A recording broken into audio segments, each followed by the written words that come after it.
Abe Friedtanzer from Awards Buzz. Very excited to be speaking with Jurnee Smollett about The Order. How are you, Jurnee? Hey, man. How you doing? I'm excited to speak with you. It seems like people in this film are generally not very happy, but Joanne seems especially angry from the first moment that we see her. How did you, come on set and just, launch right into that in our first interaction?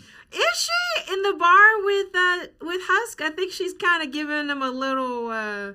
She's giving him a hard time, but she's not angry. But yes, I do. She's got a lot of passion, man. She's got a lot of energy. I think in speaking and speaking to some former special agents and doing a lot of research, I learned like there's a different part of your brain that you access when you're someone who has the courage to run into the danger, chase after the monster or the bad guy. Like I typically played characters that's running away, right?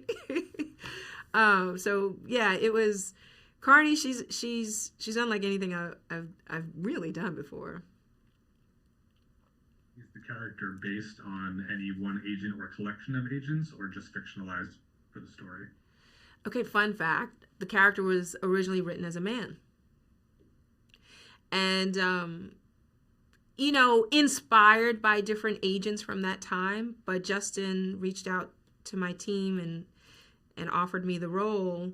And, I researched it and spoke with some former special agents. I immediately Googled Black women in the FBI and learned a very sobering fact that it wasn't until the mid-1970s that a Black woman was even serving as a special agent in the Bureau.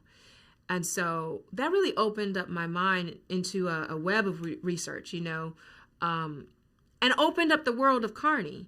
When I interviewed some of the former special agents, women of all different backgrounds, I learned just how lonely it was sometimes for them. That tight walk, that rope they were tight walking of, not wearing too much makeup, or can't wear this neckline, or where do I put my gun? Like a holster, or the gun's a different size for my hand. All these things, and then how personal the cases became for them, which is something I can relate to because my work becomes very personal to me too. And it's interesting to see how, with Jude's character, how there are two people who have both really internalized, what they're working on, but it's taken them in slightly different but equally isolating directions. Very good question. Yeah. I think when you deal with this level of work, it can be very isolating and consuming, and you sacrifice your mind, your body, and your spirit for the cause, for the mission, right? And I think you're right. Terry and Carney have that in common, this level of sacrifice. So when I ask him if was the sacrifice worth it, I'm looking down that barrel of like, do I make the same choice as you?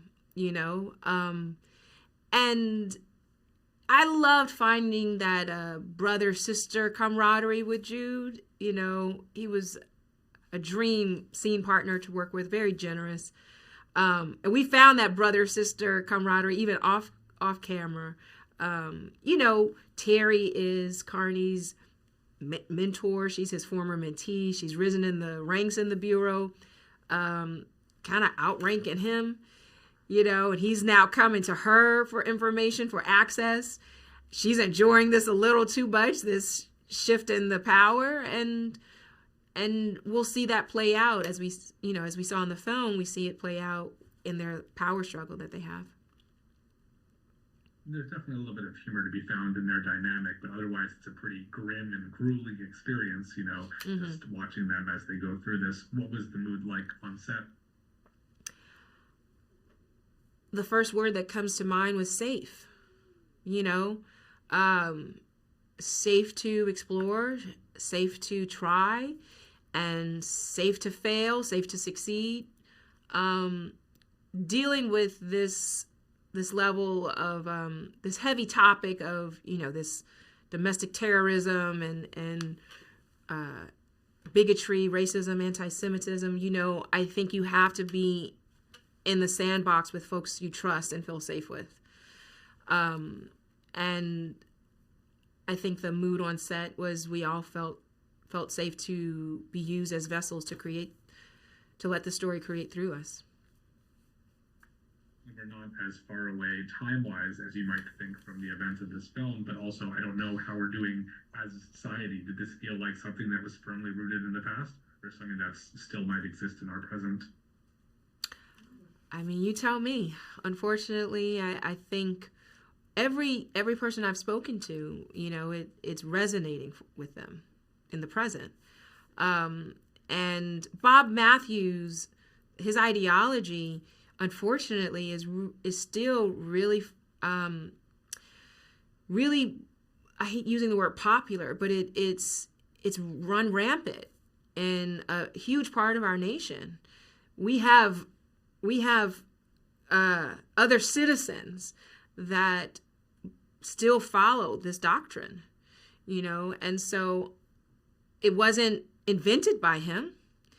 And unfortunately, it didn't die when he did. So unfortunately, our film could have been made 200 years ago in America or now, and it would have felt relevant because of the very plague that plagues our country. This plague of hatred and bigotry. Do you think that the film has a message that has potential to reach audiences who might see themselves too much in the villains of the film? I think art is so powerful. I do, and it is why I'm drawn to stories that are not just, the fluff, right? While this is very entertaining and it's this action thriller genre, I don't know that someone could watch the story and not be touched. I don't know, but I'm also not capable of doing some of the things, that certain folks are. So I don't know. My hope is that art is able to reach all corners of the world. After seeing this film, I was thinking a lot about another role you've played in a project also dealing with hate, but in a slightly less literal way, and that's Lovecraft Country. Just thinking about the baseball bat and the horn and coming out of the house in the early episodes, and to me, that is a fascinating specimen, that show, which I wish had lasted longer. I'm not typically into horror, and I think that is right on the border, but I think it's so interesting in the way it plays with ideas and how the stories we tell are often so influenced by hateful ideas that we don't even realize.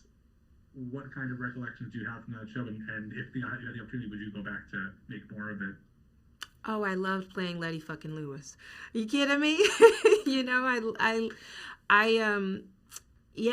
I think working with Misha Green and that entire, crew was a dream job. And I'm drawn to projects that, yes, can be placed in a genre and kind of flip that genre on its head.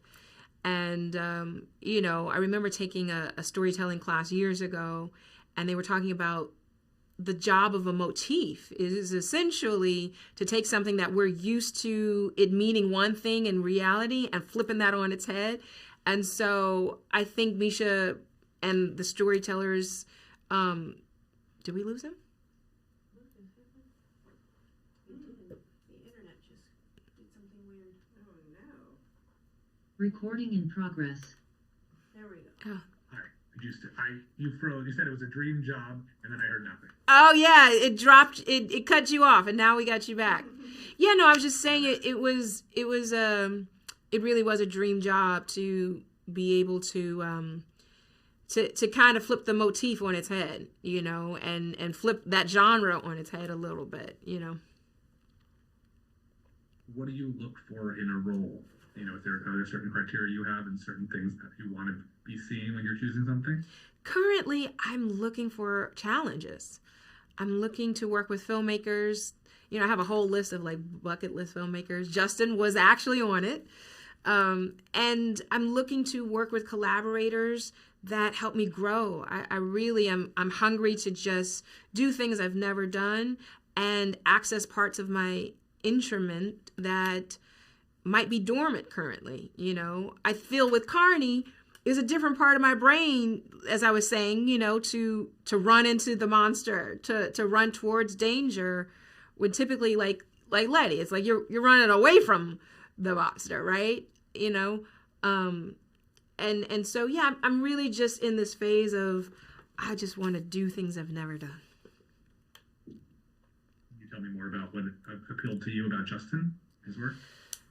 I mean, Macbeth and I mean so many Snowtown, like so many of his projects, he's able to explore a side of humanity that we want to look away from, but we shouldn't. And he brings a deeper lens to it,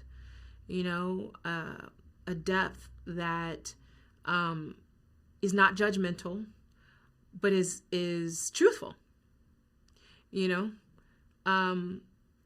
It's hard to find that in a filmmaker. He has such a light brushstroke, Well,